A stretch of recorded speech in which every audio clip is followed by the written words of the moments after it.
Mheshimiwa mbunge na viongozi wote wa dini mliopo, ndugu zangu, viongozi wote wa serikali mliopo na wananchi kwa jumla, nirudie tena kusema Bwana yetu asifiwe sana.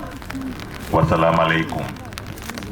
Niwape pole sana sana wafiwa, niwape pole sana wananchi wote, niwape pole sana watumishi wote wa serikali, niwape pole sana viongozi wa dini, niwape pole sana wale wote waliokuja kushuhudia miili ya vijana wetu.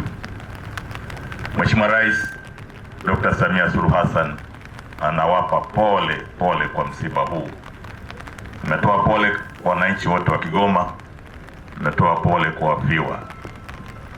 Mheshimiwa Waziri Mkuu ametoa pole sana kwa wafiwa na ametoa pole sana kwa wananchi wote wa mkoa wa Kigoma. Na mimi kama mkuu wa mkoa wa Kigoma natoa pole sana kwa wafiwa, lakini kwa na Kigoma wote. Ndugu zangu wafiwa, huu msiba sio wa kwenu peke yenu, ni wa kwetu wote. Kazi walizokuwa wanafanya kwa ajili ya Watanzania, na wamekufa wakiwa wanatetea Watanzania.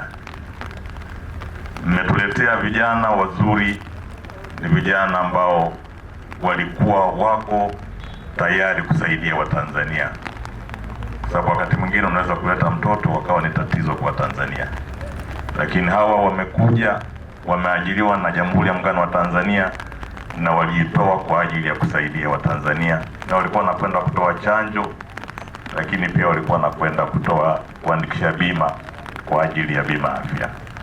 Kwa hiyo ndugu wafiwa, mfarijike na hilo kwamba vijana wenu wameondoka hapa duniani wakiwa wanatetea maisha ya Watanzania.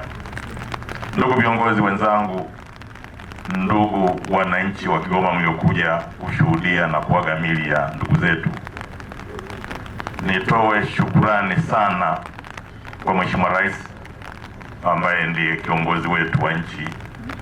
Aliposikia habari hii, nafikiri mliona kwenye vyombo, alileta salamu za rambirambi. Swala hili limemgusa sana. Lakini la pili, nitoe shukrani kwa dhati Katibu Tawala na timu yako, mmefanya kazi kubwa kwa coordinate haya mpaka kufikia stage tuliofika, sio jambo dogo. Swala hili limetokea ghafla, hakuna mtu alikuwa amejiandaa. Lakini nitoe shukrani sana kwa vijana wetu waokoaji waliopiga mbizu na kusaidia kuokoa baadhi ya miili ya watu wetu, vijana wetu ambao walikuwa ziwani. Niwapongeze sana, huo ni uzalendo wa hali ya juu. Wasingefanya kazi ile, tusingeweza kupata baadhi ya miili. Lakini niwashukuru sana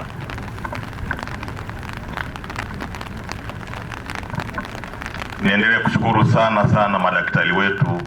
Madaktari mmefanya kazi kubwa. Hii jambo lilikuwa ni dharura, lakini nilipokwenda mocho walipoangalia vijana miili ya ndugu zetu, tulikuta tayari mmesha timiza wajibu wenu, mmesha wekea dawa ambazo zinatakiwa.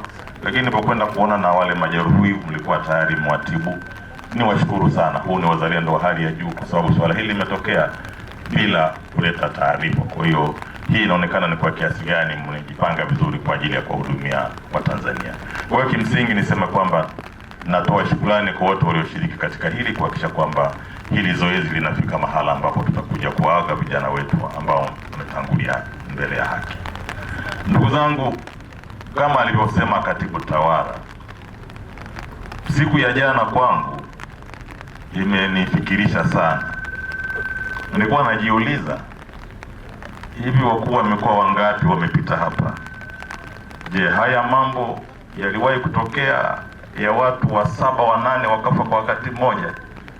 Ikawa kwangu ni changamoto. Kishakuwa kiongozi wa mkoa, ili linapotokea lazima ujiulize sana. Lakini kama mlikuwa mnasema, ni mapenzi ya Mungu, Mwenyezi Mungu ambaye ametuleta hapa duniani. Hili limetokea, lakini kikubwa tujifunze kwa nini limetokea. Jana